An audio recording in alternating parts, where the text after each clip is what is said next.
स्वस्ति श्री गणेशाय नमः।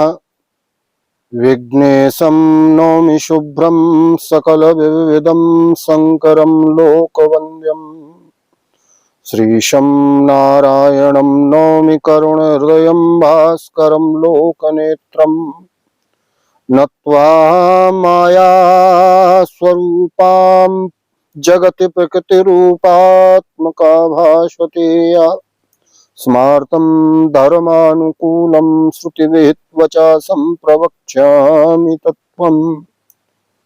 शंकरं शंकराचार्यं केशवं बादरायणं सूत्रभाष्य कृतौ वन्दे भगवन्तौ पुनः पुनः। जय श्री राम।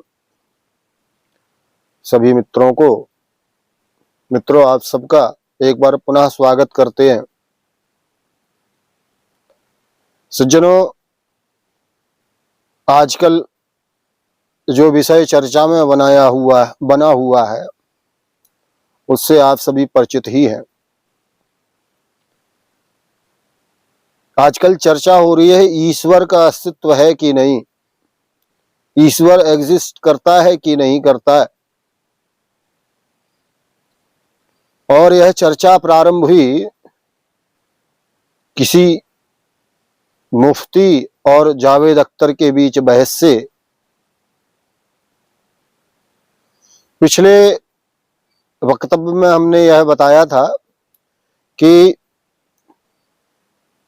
मुफ्ती जिन तर्कों जिन प्रमाणों से ईश्वर की सिद्धि करना चाहता था वे प्रमाणों के अंतर्गत ही नहीं आते,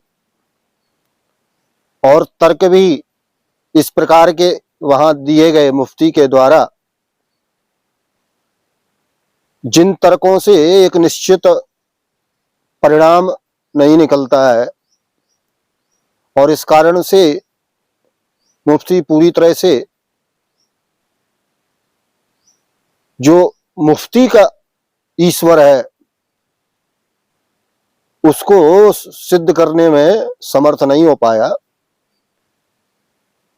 वैसे मुफ्ती का ईश्वर नहीं होता है, मुफ्ती का तो अल्लाह होता है, और अल्लाह की सिद्धि न तर्कों से हो सकती है न प्रमाणों से। और यह हम इस विषय पर भी अंत में एक वक्तव्य निर्गत करेंगे, अलग से एक वीडियो इस पर बनाएंगे कि अल्लाह की सिद्धि क्यों संभव नहीं है, अल्लाह एग्जिट क्यों नहीं करता। आज तो एक अलग विषय लेकर के हम आप विचार करें।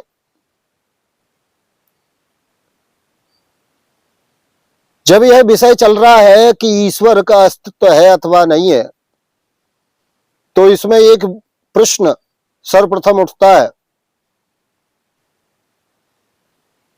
कि ईश्वर हो अथवा ना हो, क्या फर्क पड़ेगा?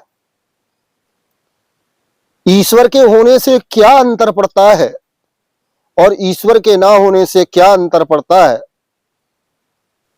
अर्थात ईश्वर की आवश्यकता ही क्या है।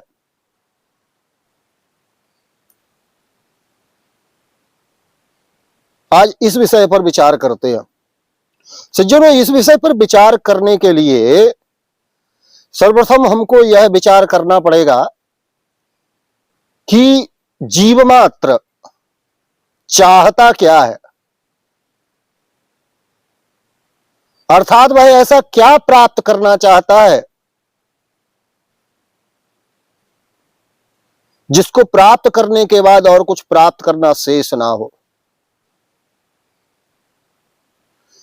अथवा इस प्रकार से विचार करिए कि वास्तव में जीव क्या प्राप्त करना चाहता है, क्या चाहता है। हम आप संसार में देखते हैं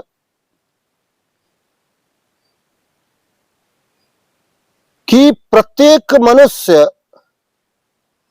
प्रत्येक जीव, मनुष्य इसलिए प्रयोग कर रहे हैं हम शब्द क्योंकि विचार करने की शक्ति मनुष्य के पास ही है। इसलिए जब हम मनुष्य कह रहे हैं तो कुछ अंश में अन्य जीवों के पर भी वह जो अंतिम चाह है वह तो सब में विद्यमान है, परंतु मनुष्य विचार कर सकता है। इसलिए मनुष्य की दृष्टि से थोड़ा विचार करें कि मनुष्य क्या चाहता है। ये जो इतनी दौड़ धूप है, मनुष्य के पास समय नहीं है, दिन रात लगा हुआ है परिश्रम करने में, तो ये मनुष्य इस परिश्रम के परिणाम में क्या चाहता है?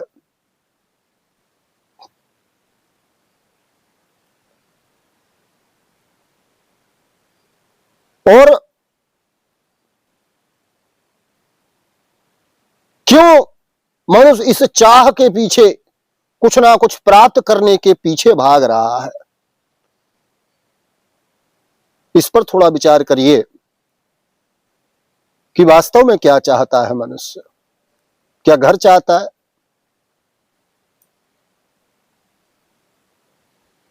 यदि घर चाहता होता, मकान चाहता होता, तो परिश्रम करने के पश्चात, मकान बन जाने के पश्चात परिश्रम समाप्त कर दिया होता, चाहत पूरी हो गई ना। परंतु मनुष्य यहां नहीं रुकता, हम यहां नहीं रुकते।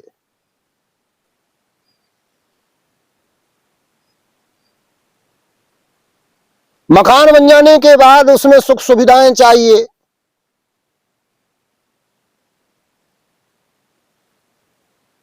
फिर यदि पंखा है तो एसी चाहिए,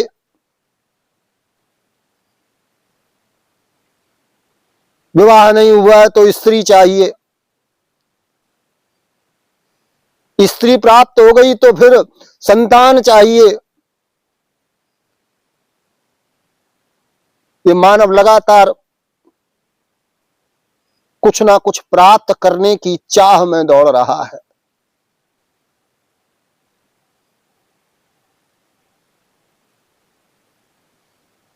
एक वस्तु प्राप्त करने के पश्चात वह दूसरी वस्तु की ओर दौड़ पड़ता है, अर्थात एक वस्तु से उसकी प्यास, उसकी चाह पूर्ण नहीं हो रही है। तो विचार करना पड़ेगा कि वास्तव में क्या यही चाहता था?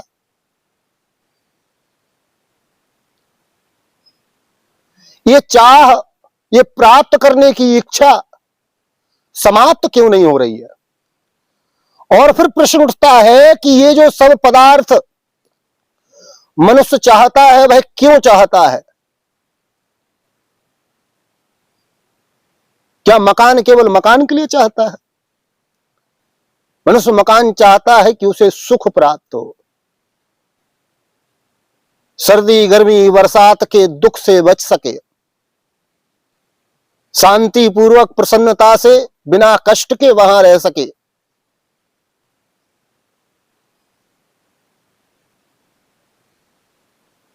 अर्थात मकान आदि पदार्थों के मूल में व्यक्ति सुख चाहता है। फिर स्त्री, विवाह किया तो विवाह करके स्त्री से क्या चाहता है? काम सुख चाहता है। यदि केवल काम सुख अगर यही मात्र चाहता होता, अगर सुख प्राप्त कर गया होता तो फिर आगे विचार ना करता, परंतु आगे बढ़ता है, अब संतान चाहिए। क्यों? सुख प्राप्त नहीं हुआ क्या?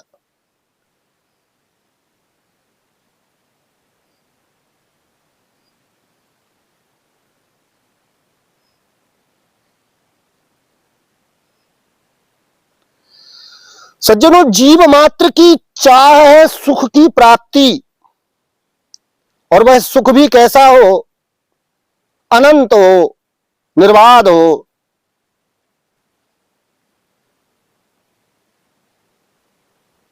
अर्थात व्यक्ति अनंत आनंद, अनंत सुख प्राप्त करना चाहता है। और क्या नहीं चाहता है? जीव मात्र दुख नहीं चाहता है, यह स्वतः सिद्ध है। इसलिए मनुष्य को कष्ट हो तो मनुष्य उस कष्ट से दूर भागता है। कीट पतंग पशु पक्षी आदि कष्ट से दूर भागते हैं, दुख से दूर भागने का प्रयत्न करते हैं, उन्हें दुख नहीं चाहिए।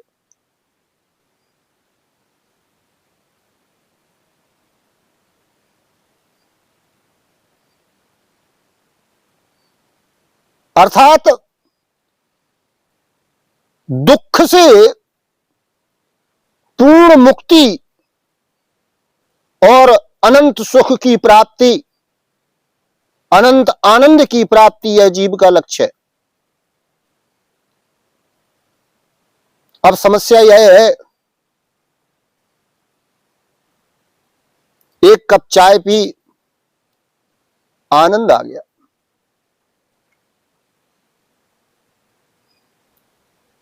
चाय समाप्त। कुछ समय पश्चात फिर कहा एक कप चाय पिलाओ तो आनंद आ जाए। अर्थात पहले जो चाय पी थी उससे जो आनंद आया था वह आनंद समाप्त हो गया, इसलिए अब पुनः उसी आनंद को प्राप्त करने की इच्छा से पुनः चाय मांगी जा रही है। परंतु सज्जनों, चाय तो समाप्त होने वाली चीज है ना,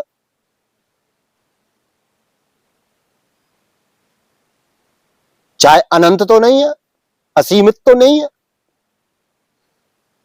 तो जो वस्तु समाप्त होने वाली है,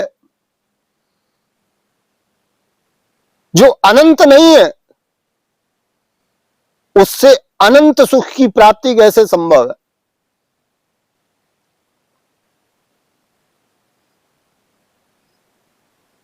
और यह तो सिद्ध है कि जीव मात्र अनंत सुख चाहता है, दुख का लवलेश नहीं चाहता।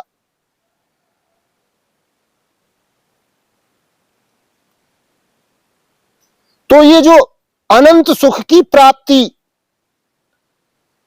अनंत आनंद की प्राप्ति जिससे हो सकती है, वह भी अनंत होनी चाहिए,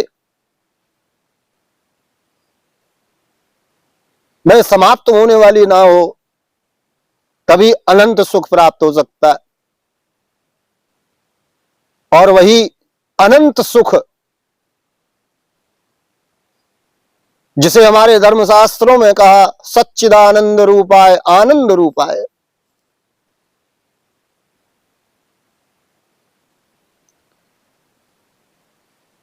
ईश्वर क्या है?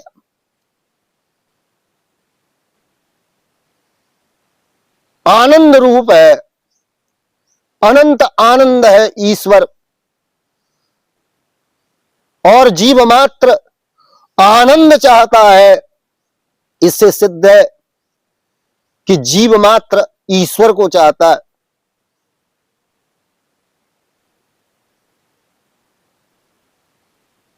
और यही सिद्ध होता है कि ईश्वर की इसलिए आवश्यकता है। हमारे दर्शन शास्त्रों में इसी विषय को दार्शनिक रूप से जो कहा गया, जब इन सब विचारों पर, संसार के दुखों पर और सुख की ओर भागते हुए जीवों की गति को देख करके जब दार्शनिक विचार करते हैं, हमारे ऋषि आदि विचार करते हैं, तो वे विचार करते हैं कि जो भाग रहे हैं किस से भाग रहे हैं, जीव मात्र किससे छूटने का प्रयास कर रहा है, किसको त्याग देना चाहता है। अर्थात उसी को एक शब्द में दर्शन शास्त्रों ने कहा हेय। अर्थात हेय क्या है?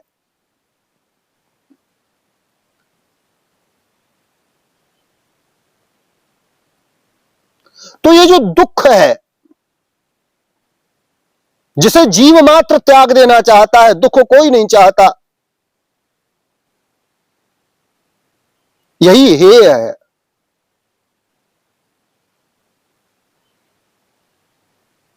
और जब यह निश्चित हो गया कि दुख हेय है, त्यागने योग्य जो है वह दुख है, यह हेय है, अब विचार करना पड़ेगा कि हेय का हेतु क्या है। तो दूसरा प्रश्न आता है, हेय हेतु। तो यहां विचार जब किया जाता है, जब सूक्ष्मता से विचार करेंगे तो फिर पहले विचार करना पड़ेगा कि ये दुख जो अनुभव हो रहा है, इस दुख की अनुभूति किसे हो रही है, किसको दुख होता है।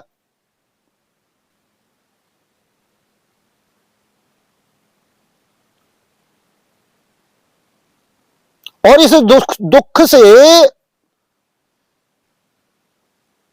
कौन छूटेगा, और क्या यह संभव है कि दुख से छूटा जा सकता है।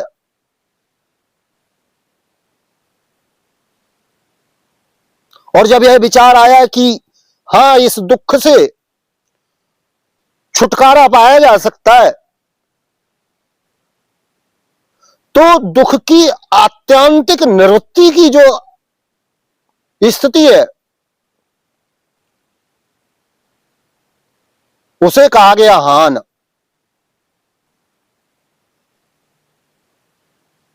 और जब यह निश्चित हो गया कि मनुष्य मात्र, जीव मात्र तनिक भी दुख नहीं चाहता, अर्थात पूर्णतः आत्यंतिक दुख निवृत्ति की अवस्था चाहता है, जिसे दर्शन शास्त्रों ने हान कहा, तो फिर प्रश्न उठता है कि इसको, इस स्थिति को प्राप्त कैसे किया जा सकता है। और इसे ही दर्शन शास्त्रों ने हान उपाय कि इस हान की अवस्था को, आत्यंतिक दुख निवृत्ति की अवस्था को, जहां दुख का लवलेश ना रहे, उस अवस्था को प्राप्त करने का उपाय क्या है।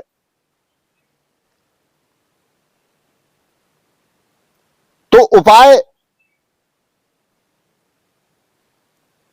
जिस प्रकार से, जिस विधि से हान अवस्था को प्राप्त हुआ जाए,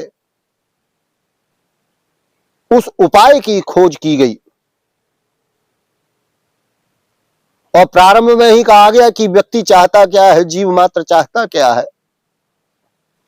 तो सिद्ध हुआ कि वह अनंत आनंद चाहता है,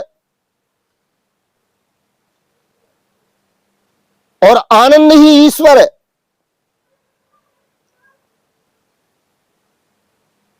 तो हानोपाय क्या हुआ, ईश्वर की प्राप्ति। अर्थात ईश्वर की प्राप्ति ही हान है।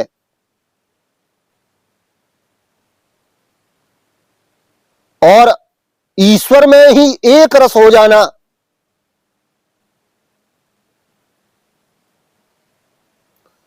जो भिन्न भिन्न साधनाएं, उपासनाएं बताई गई,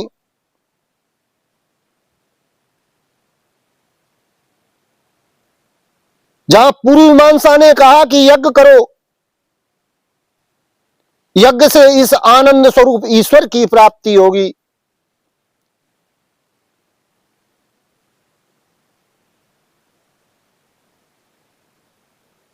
योग दर्शन ने कहा कि योग अभ्यास करो, चित्त का निरोध करो, योगस चित्त वृत्ति निरोध।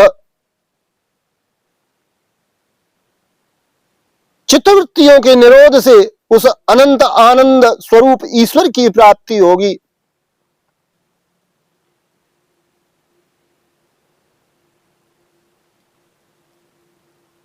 उत्तर मीमांसा ने कहा कि अविद्या से मुक्त हो जाओ तो तुम स्वयं ही सच्चित आनंद स्वरूप हो और स्वयं के स्वरूप को प्राप्त हो जाओ, फिर आनंद के अतिरिक्त कुछ नहीं। जैसे उत्तर मीमांसा ने ब्रह्म कहा तो ब्रह्म की प्राप्ति अविद्या से मुक्ति पूर्वक ब्रह्म की प्राप्ति, यही अनंत आनंद की प्राप्ति, यही ईश्वर स्वरूप है, यही ब्रह्म है। तो ये सब जो दर्शन शास्त्रों ने भिन्न भिन्न प्रकार के विधान बताए अधिकार के अनुसार, ये जो है यही हानोपाय है। सज्जनों, यहां इतने छोटे से वक्तव्य से बहुत सरलता से ईश्वर की आवश्यकता सिद्ध होती है।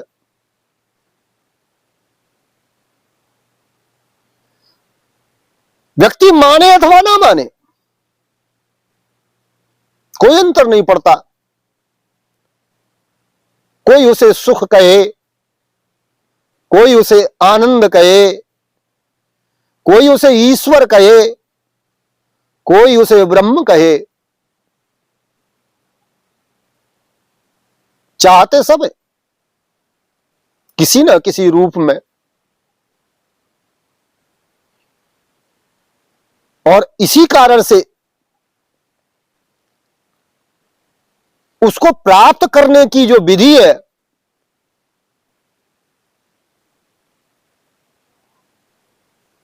उस हानोपाय में लगने के लिए ही ईश्वर की आवश्यकता है।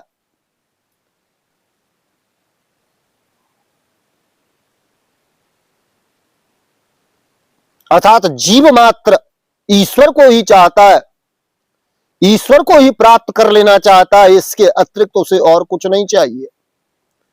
केवल अंतर इतना है कि अज्ञान के कारण से, अविद्या के कारण से, माया के कारण से, मूढ़ता के कारण से वह केवल जानता नहीं है कि उसे क्या चाहिए।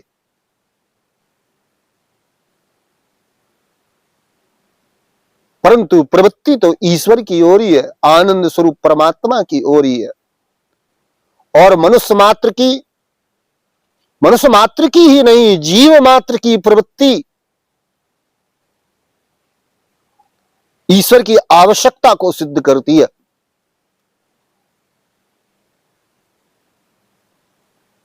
तो सज्जनों, यहां इस प्रश्न का यह उत्तर पूर्ण हुआ। आगे और विचार करेंगे इस विषय में। आज इतना ही। आप सभी का कल्याण हो। जय श्री राम। श्री राम जय राम जय जय राम। श्री राम जय राम जय जय राम। श्री राम